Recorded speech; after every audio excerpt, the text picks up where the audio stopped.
Good morning, everyone. Welcome to episode 4 of the Willow Cove Crafts podcast, a podcast about knitting and sewing and my other crafty endeavors.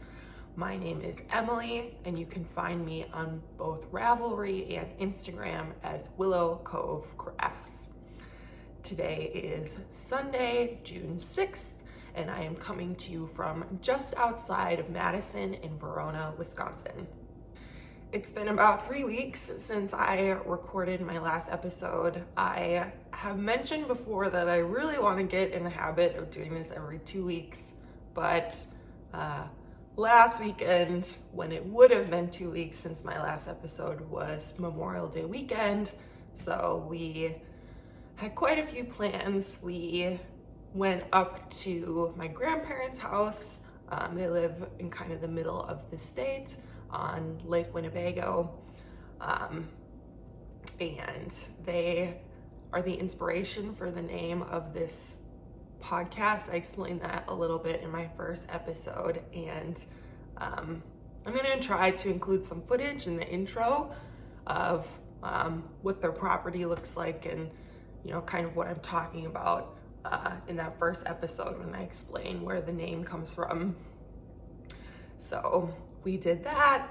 On Sunday of last weekend, we went to our friend's house in downtown Madison, his apartment, it's not a house, and we did some grilling, and I'm gonna put some footage of that in as well, I think, just to kind of give you a little sense of what our lives are like. But, hopefully moving forward, this will start coming out every 2 weeks. I'm gonna try to record again 2 weeks from now. It's on the schedule. There shouldn't be anything that gets in the way of that. But since it's been 3 weeks, I feel like I have a ton to share with you today. So without further ado, let's get started on the knitting content. First up today, I have a finished object. It's a small one, but it is one you've seen before. I started this last episode, and I have since completed my Lorna bonnet by Maria Montzka of Stitched in Sweden. The yarn I used for this was all leftovers, so the pink, the background color, is from Stress Knits. It's her 75/25 merino nylon base that I don't think she sells anymore, but the colorway is my jam, which she definitely still has in her shop. And then the yellow, the contrast, is Hedgehog Fibres Skinny Singles in the Pollen colorway. And I just think this turned out so cutely. That little pom-pom on the top just slays me. I think it's adorable. This is gonna be a gift for my friend Rachel. She is having a little girl in July, so next month already. And I just wanted to knit the baby something special from me. I did make the 6-month size. I figure that, being a July baby, by the time she needs something warm to cover her head, she'll hopefully be about this size. So, yeah, I'm trying to think of what else I wanted to say about this. I did have a bit of trouble with the pom-pom. I think because this is like a pixie style bonnet, the top, obviously comes to like a little bit of a point over here. And if you have too big of a pom-pom on the top, it just kind of like flops over. Like the point of the bonnet is not strong enough to hold up too large of a pom-pom. And so, and in the pattern pictures that Maria has posted, you can see that her pom-pom is super tiny. So I have some Pom-Pom Makers. I have a set of them that I bought from a craft store a long time ago. And I used the smallest one, and the pom-pom was still like twice as big as this one. So I did a lot of trimming. I soaked the pom-pom so that the yarn like would fluff up quite a bit. And then I just like went to town with the scissors and really trimmed it up to make it as small as possible. And now I have this like very dense little pom-pom. But I think, you know, once you have a little head in there, I think it will stick up quite nicely. So again, that is the Lorna bonnet by Stitched in Sweden. Now on to knitting works in progress. I have 4 knitting projects on the go right now, which is maybe one too many for me, but I just had a strong case of cast-onitis. I finished the bonnet, and so I wanted to cast on something new, but then I couldn't really decide what I wanted to cast on new, so I cast on 2 new things. So yes, I'm feeling a little overwhelmed by the amount of projects I have going. I really, like I said, 3 is where I feel most comfortable and like I'm actually getting meaningful work done on something. So when I finish one of these things, I probably won't cast on something new, just so I can like keep getting through them. I've explained this before, but I'm like really trying to turn a new leaf in my life and actually finish the things I start. So, you know, we'll see. The temptation to cast something new on might just be too strong for me, but we'll cross that bridge when we get there. So like I said, I have 4 knitting works in progress. 2 of them you'll have seen before if you've watched my previous episode, and 2 of them are brand new in the last couple weeks. I will start with the ones you've seen before. So first up, I am knitting a pair of socks for my sister for Christmas, trying to get a head start on Christmas knitting. I am using this yarn.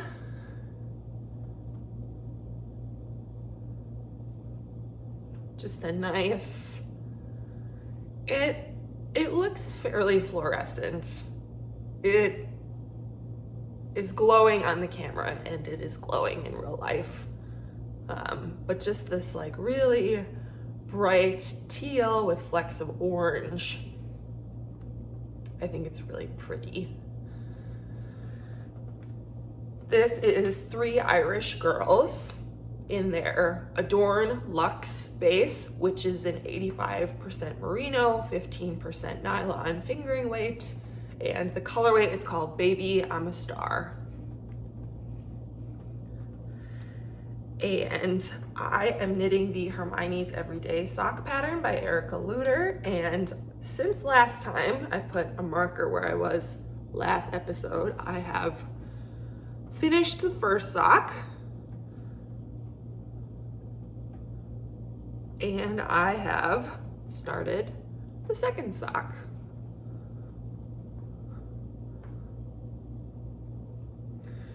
You're probably all pretty familiar with the Hermione's Everyday Sock pattern. I feel like it is one of the most popular textured sock patterns out there. It's been out for a really long time. I feel like there's thousands of projects on Ravelry for it, but it's just this simple pearl bump texture. It's a free pattern, so I'm not giving anything away. And I myself have made several pairs of socks in this pattern. I think it, you know, just makes the yarn look really good. I am using size 1 needles to knit these, 72 stitches. I've knit my sister a couple pairs of socks, and I think the ones that I make a little bit bigger, she likes better. So 72 stitches, a 2x2 rib, I'm doing a heel flap and gusset. Pretty standard stuff. So yeah, just working away on those. I tend to, I like knitting socks, but it's not like what my heart sings for, I suppose. So I tend to keep these in my purse and just knit on them whenever I'm out and about, you know, waiting in lines, or, you know, I've mentioned before that I occasionally have meetings at work where I feel comfortable knitting, more like presentations. But anyways, that is where I get the majority of my sock knitting done. It's not something I typically work on like in the evenings when I'm at home. So these will get done when they get done, and they're going pretty quickly. I'm already about, you know, 75% of the way done with the pair. So there you go. Those are my socks. My next work in progress that you have seen before is my Sumac sweater by Orlane Sucche. I feel like I have been working on this sweater for forever, and I went and looked back, and I did indeed talk about it during my very first episode, which was almost 3 months ago. So I'm ready for it to be finished. It's the start of summer, so I obviously am not going to be able to wear it for a while, so there really is no rush, but I really want to have it off the needle so that I can feel comfortable starting a new sweater. But here it is.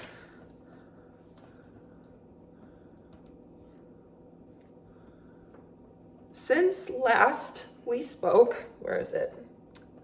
I put a marker. So I did not get a ton of work on this done over the last few weeks. I was, you know, where this marker was. So I finished the bottom ribbing, which bothers me a little bit because I think it looks kind of sloppy, but I'm hoping that will block out and it will lay flatter once I get it wet. And then I also knit the collar, which is just a stockinette folded over collar. I don't know if you can tell, but that's like double thick. And then you whip stitch it along the inside. This also is doing like a little bit of a weird flare. I don't know if you can see that. Again, hoping it will block out. When I wear the sweater, things lay a little bit flatter. So ultimately, it's not a huge deal. I'm definitely not going to rip it out. But yes, I am keeping my fingers crossed that the magic of blocking will make everything just look a little bit neater. And then I started on my first sleeve. I've only got about an inch of sleeve knit. I typically do not mind knitting sleeves. I know a lot of people complain about it, talk about Sleeve Island. I don't really mind. I think sleeves go by pretty quickly just because they're like skinny tubes. I'm not working on this sweater because I am just sick of it. It has nothing to do with the sleeves. It's a gorgeous sweater. I love it so much, but I'm just like really wanting to start a new sweater, but I'm forcing myself to finish this one first. But yeah, I love the texture on the whole sweater. I think it looks really great, and I'm gonna try to put in a lot of work on this over the next few weeks so that I can finish this up and, you know, have it be done and in my closet. The yarn I am using is Cascade 220. which is a 100% wool worsted weight yarn. And this is the Eggplant colorway, otherwise known as 8418. I'm dropping things. Pretty standardly available commercial yarn. We're all very familiar with Cascade 220. Yeah, what else to say about this? I guess something like kind of funny. So Dan is my boyfriend, and he has opinions on a lot of things. And he was like watching me knit this sweater, like he has been watching me knit this sweater for the last few months, and he the other day was like, what is with like having texture up by your like chest and like drawing attention to like your chest? And I was like, I don't know, that's just like a classic sweater aesthetic, I suppose. Like you've got color work yokes, you've got lace yokes. And he was just like, I don't get it. Like, why would you, like, I understand like an all over thing, but like, why just at the top? And he just is like, I think that's kind of weird. And I was like, you're just gonna have to live with it, man. That's how it goes. I really like the texture at the top. Anyways, I don't know if anyone out there has the same thoughts and feelings as Dan, but there you have it. Love this sweater. Can't wait to wear it this fall. I'm hoping my next episode I maybe have one of the sleeves done. I can hope. Oh, I did want to mention sizing. I am making the largest size. I have a 45-inch chest, and I believe the finished measurements on this is 52 inches. So it's got a little bit of ease. It fits really well. I did lengthen the body by about 2.5 inches. I am pretty tall. I'm 5'9", so I have to lengthen most things because oftentimes patterns are written for people who are shorter than me. So yes, Sumac sweater. Pray for me that it gets done soon. Next up are my two new knitting works in progress. So because they're shiny and fresh, they are of course the things that I want to be working on instead of making the wise decision and working on my sweater. But the heart wants what it wants, I suppose.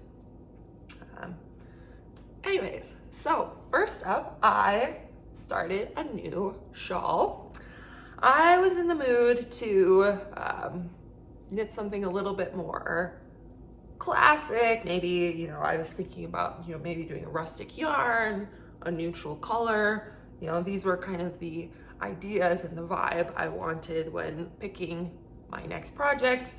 And so what I decided to cast on, and I feel like I am definitely going to mispronounce this, but it's the Hyldebaer shawl by Fibres, which is Lorna, I believe is how you say her name. She has a really amazing podcast called Fiber Tales. I've heard her say her name 100 times and I still feel like I'm mispronouncing it, so I'm really sorry. I have just the nasaliest of Midwestern accents, so I'm really sorry. But it is the Hyldebaer shawl, I believe, and here is what I have so far. So the body of this shawl is pretty much what you're seeing here. It's just tons and tons of baubles all the way down. And then the border of the shawl is an applied cable border. And you know, I saw this shawl and was like, wow, like that is an absolute showstopper. I think it's so beautiful.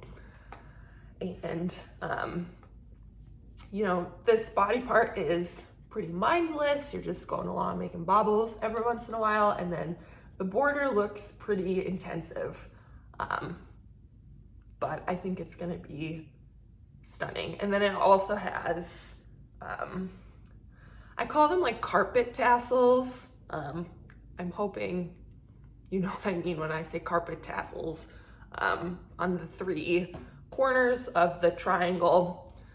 I think I'm gonna add the tassels. I kind of dig tassels. The yarn I am using was gifted to me by my mother. She, one Christmas, bought me like materials to try dyeing yarn, and I never did it. I'm really sorry. I just don't know if I have the patience to dye yarn. But along with that came some Bear yarn from Knit Picks. This is their single ply fingering weight, the Preciosa. And again, it's Bear because I was supposed to try to dye this and I never did. I am a big fan of white.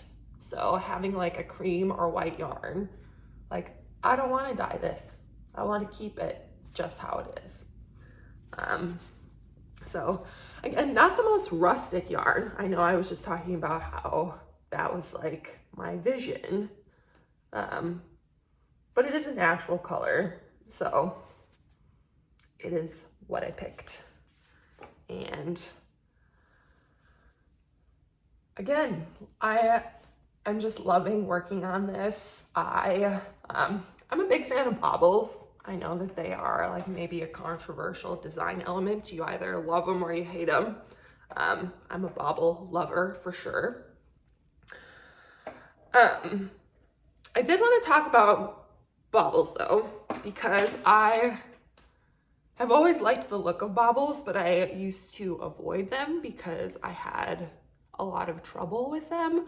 I felt like when I would knit baubles, they would not like pop as much as I wanted. They would either kind of like sit back in the fabric or they would pop to the back of the fabric, which completely defeats the point. And I did a lot of research and people were like, oh, just like be really tight when you knit the bauble, they will pop forward. And none of that really worked for me.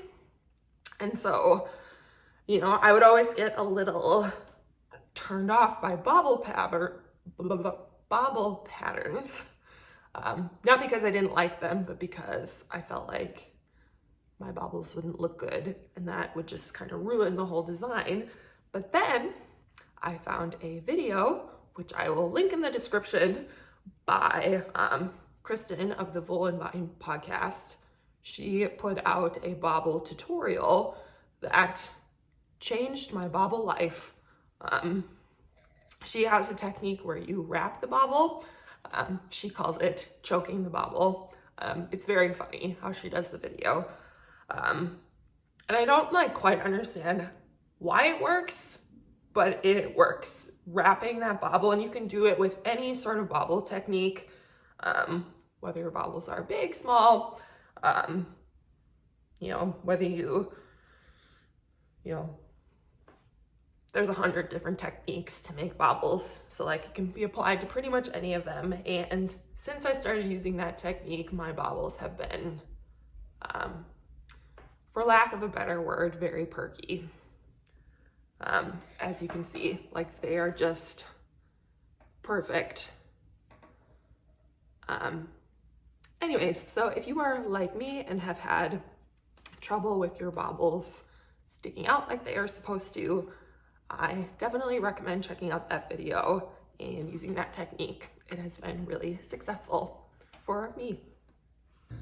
My last work in progress is one that I am properly obsessed with. I saw this pattern and I think I actually gasped, like jaw on the floor. I was like, I must make that as soon as humanly possible. It is the Slipstravaganza blanket by Stephen West. I, like most people, love Stephen West. I don't knit a ton of his patterns. I think, while I really appreciate his aesthetic and love his creativity, I just know that a lot of his patterns won't actually work with my, preferences and aesthetic, but I do just adore everything he does. I think, I'm preaching to the choir, but he's truly probably the most creative knitwear designer I've ever seen. But anyways, I was excited to see this because, the Slipstravaganza, if you're not familiar, was a shawl pattern that he did for his mystery knit along last year, which I actually participated in. I have not finished it. It's in the infamous unfinished works in progress pile in my closet. I'm hoping to get back to it someday. But I did that shawl, or started that shawl. And then when I saw that he had a blanket version, even though I wouldn't necessarily wear a lot of his designs, the idea of having a piece of home decor that he designed was really exciting. And I do really like the Slipstravaganza design. It's one of my favorites from him. And so the blanket was just irresistible to me. If you haven't seen it, go look it up on Ravelry or on Instagram. It is just a stunning piece. So naturally, I had to start it immediately. I ordered the recommended yarn. I got the Westwool Tandem, which is a DK. It's, where did it go? 10% Texel, which I don't know what that is. I'm assuming that's a synthetic fiber. Have no idea. I could go look it up. And 90% Falkland Merino. This is the tag. And it takes 17 skeins of this yarn, so this was a real treat myself moment. But I ordered it from Stephen and Penelope in Amsterdam, and as soon as it came, I cast this on. So this is what I have so far.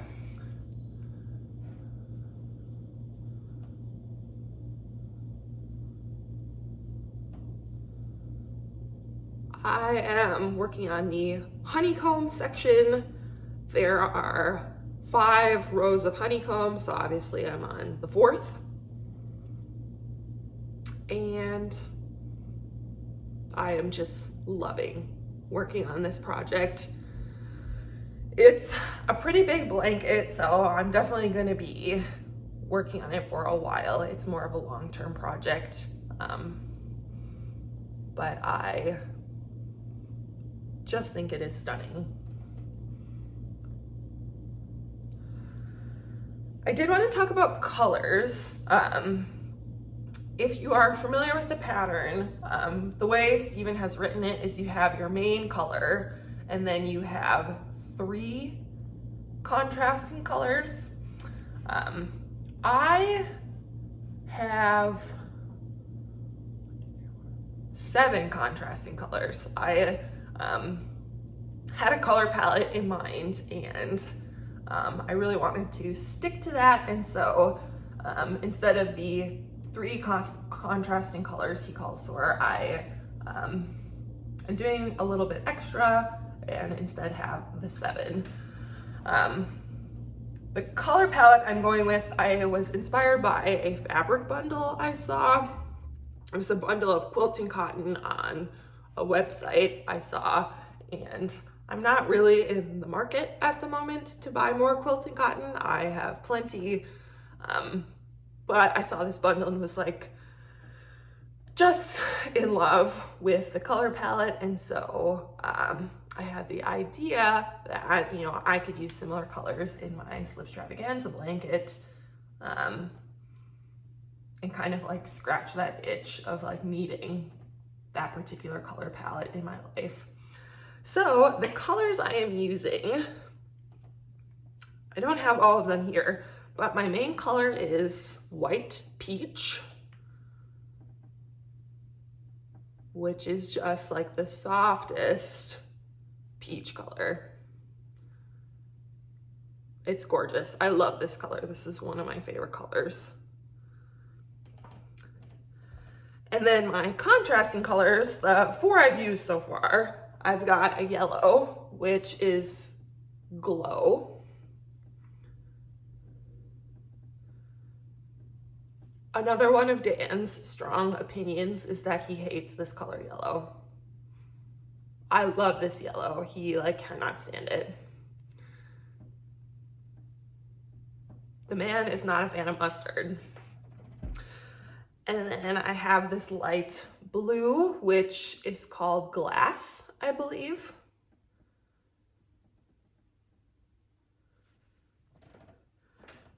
And then I have like a deep teal. This is the Norway colorway.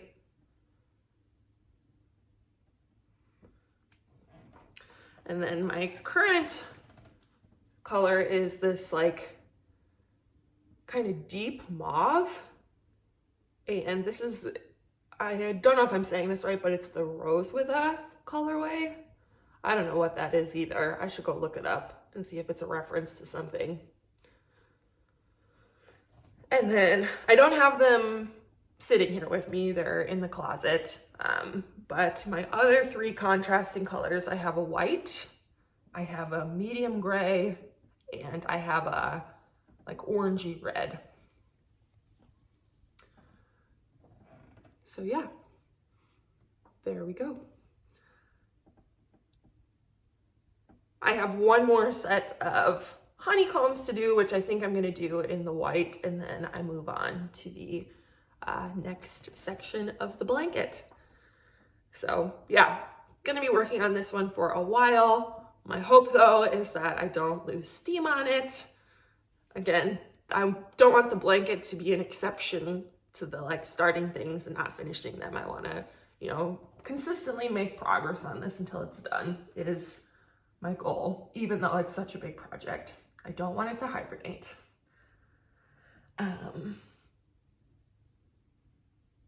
Yeah, I think that's all I have to say about this. It just looks so good. I can't stop staring at it. Next up, we will move into sewing content, and I have a finished object this week, and I'm actually wearing it. If you watched last episode, you will know that I am delving into the world of garment making, and I finished my first garment, which is this tank top. This is the Chamomile crop pattern by Sarah Kirsten Designs. The fabric I used is, I have to look at my notes because the fabric description is long and wordy, but it is Robert Kaufman Fabrics. It's I cannot say that word, Brussels washer linen blend. It is a 55-45 linen rayon blend, and the color is Ocean. It actually says yarn dye Ocean, and I don't know if that is part of the color name or if yarn dye means something specific. I am still learning. But it is done. It's not perfect, but I think for my very first shirt that I've ever made, I think it turned out pretty well. I took a little bit of video of myself wearing it last week, and I'm gonna plug that in here so that you can see the full effect of my new shirt.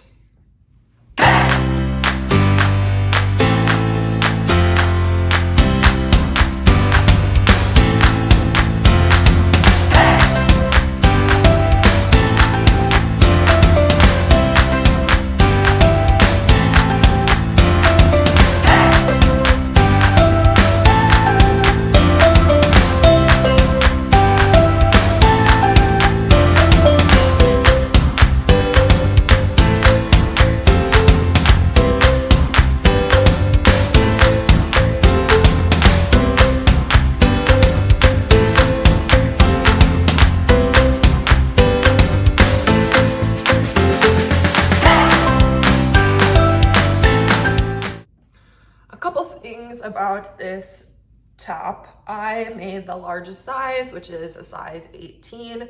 I probably could have made a size smaller. It is a little big on me.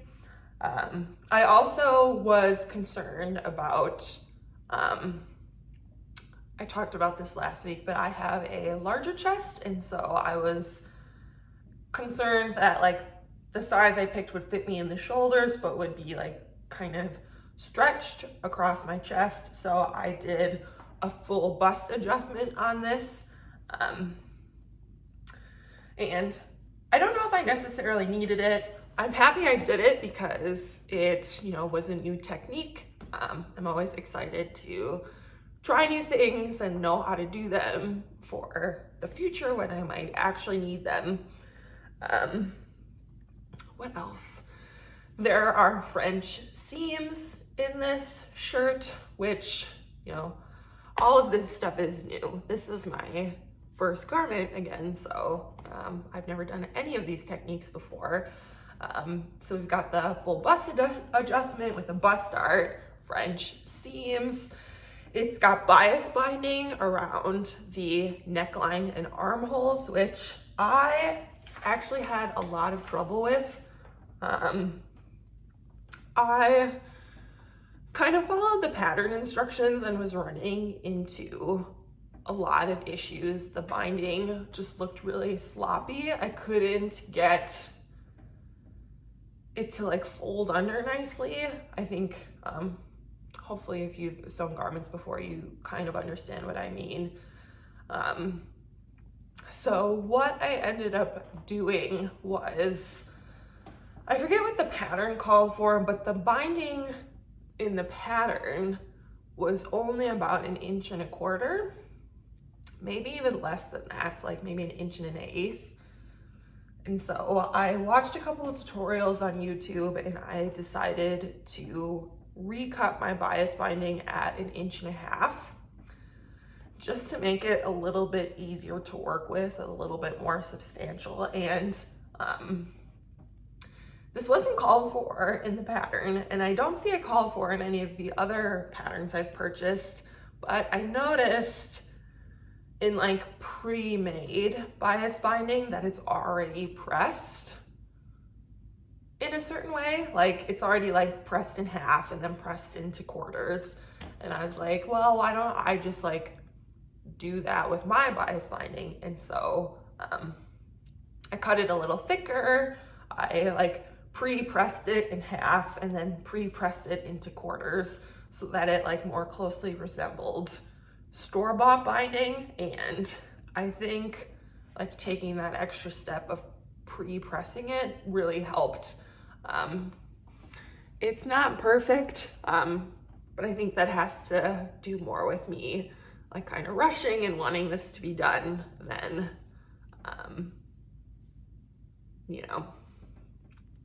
those modifications that I made. The sleeves, I actually did the binding twice. So it's really thick because I did the binding, hated how it looked. I don't like when things, I do like taking time with things and making sure that they look nice. My philosophy is if I'm gonna spend all this time making a handmade item, I might as well take a little bit extra time and make it look really good. But anyways, I did the binding on the sleeves. It did not look good. And so I cut the thicker binding and then just did the binding again over the top of that first binding because I didn't feel like picking it out. I had already picked it out once or twice already. It was just becoming a major pain. And so like you can feel that it's really thick, but I think it looks okay. And then the neckline is just, you know, that new binding technique I tried with the 1.5 inch pre-pressed binding. So I don't know if you're supposed to do it that way, but it worked really well. And I was frustrated enough to think like, you know, people do this every day. It can't be this difficult. So anyways, I'm always looking for new tips and tricks. So if you yourself have struggled in the past with binding and have some good techniques surrounding that, let me know. I am interested in ways to, you know, take my sewing to the next level and make things look really professional. So let me know. The other thing I wanted to mention about this is that it did turn out a little short. I had a moment of forgetfulness and forgot, you know, my stature and how tall I am and how, you know, typically I have to lengthen knitting patterns. Why would I not also have to lengthen sewing patterns? And so it is a cropped shirt. It's intended to be that way. I did not hem it quite as much as the pattern called for because I think it would have been way too short. So not really the pattern's fault. I should have lengthened it from the beginning, but it is a little short. If I make this shirt again, I will definitely make it a little longer. I think a lot of patterns I've seen so far are drafted to fit, you know, the average size woman, which is 5'5", I believe. So being 5'9", obviously I've got a little bit more ground to cover. So I did not hem this one, but I would in the future if I were to make it again. So that brings me to sewing works in progress. You know, even though my first shirt was not perfect, I still think it's wearable, and I was really inspired to obviously like make new things. I thought, you know, it was not nearly as scary as I had built up garment sewing to be in my head. You know, binding excluded, things went pretty smoothly, and you know, even though I had trouble with the binding, I felt like I rectified it and I like had a good strategy for binding going forward. And so anyways, I was really inspired to like actually start making really nice clothes. And so I went a little crazy and bought a lot of fabric from Blackbird Fabrics. Really great website if you're looking for garment fabric. I'm not going to show you everything I bought because there's a lot of it, and we'll just kind of look at it as I go through it. But I bought a bunch of fabric to make, you know, just a hodgepodge of shirts. So because the fit of this shirt was not great, I was getting a little anxious about the fit of my clothes moving forward, and I came to the conclusion that I should do the smart thing and make some muslins. You know, I kind of equate making muslins to swatching and knitting. Like, you really should do it, but you probably don't always do it because it's kind of a hassle. But I was good, and I made a muslin this week.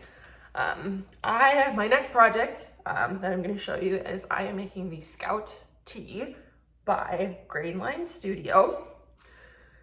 And before I show you my actual shirt, I did want to show you my muslin.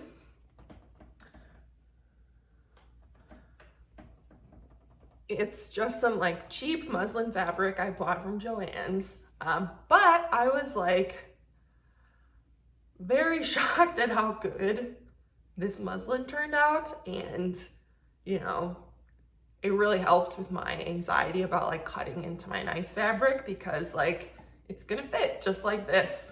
And I did want to practice some new techniques with the muslin before doing it with the nice fabric. The main one being sleeves. This is the first time doing sleeves, and I think they turned out pretty well. I was really nervous to do sleeves because I feel like people talk about them being hard. But I just like followed a tutorial on YouTube and things turned out pretty great. And on top of doing the sleeves, I do not have a serger, so I want things to look nice on the inside. And so I was kind of researching how I would do that with my particular fabric. And so I wanted to practice doing French seams with the sleeve, which I did. And I think it looks really nice and neat. I'm very happy with how that turned out. I did, French seams on the whole thing. The second sleeve I just sewed in really sloppily because at that point I was testing fit. But yeah, here's my muslin. I think it fits really great. After making the muslin, I did decide to lengthen my actual shirt, which I've talked about already, is probably going to be an essential adjustment I make to most of my garments. And the sleeves look really long and kind of weird. I am doing the cuffed sleeve version of my Scout tee. And so I just, I didn't actually go ahead and tack those down, but I did want to make sure I understood how that sleeve option worked and came together. So that is my muslin. I am curious, what do you do with this now? Maybe the answer is nothing, but I foresee myself making a lot of muslins because it's important to me to know that things are going to fit correctly. But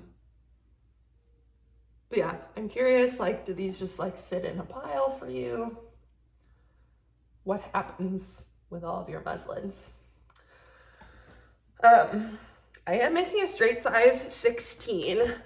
The pattern, the Scout tee pattern, is drafted for a B cup. I talked about this a bit in my last episode. I am a D cup, so I thought I might have to do a bust adjustment, but after making my muslin, I liked the fit. I didn't think I needed to do the adjustment. The Scout tee is built with a lot of ease, and so maybe my shirt doesn't have as much ease as the pattern intended, but it did fit well. So I decided not to do a bust adjustment.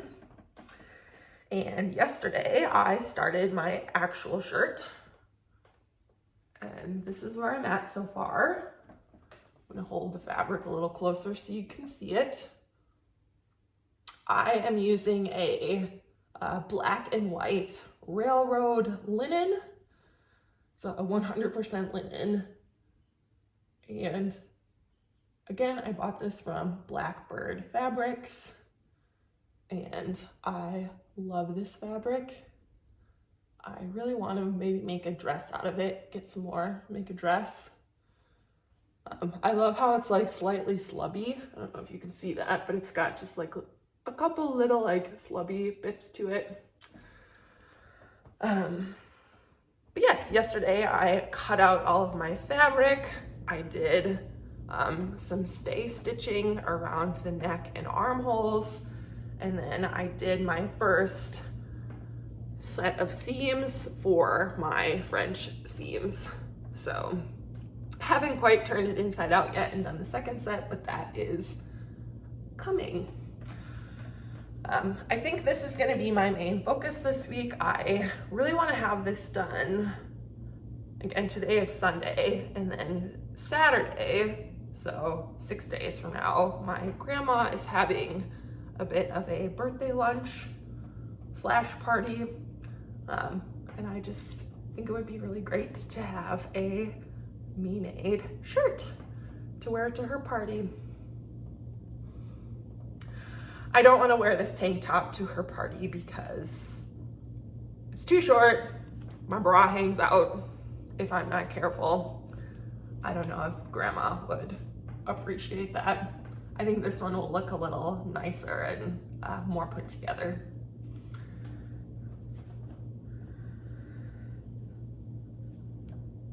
And I think that is all I wanted to say. I did want to show you my tag. I'm obsessed with Blackbird fabrics. I think everyone is, but like it came with this like cute little tag, and you know, here's the information about the fabric I am using. Last but not least, I did a little bit of work on my quilt over the last few weeks. I am once again working on the Little Miss Sawtooth Star quilt pattern by Southern Charm Quilts. That is Melanie Traylor. And I have sewn 2 more blocks in the last couple weeks. Here is the first one. And here is the second.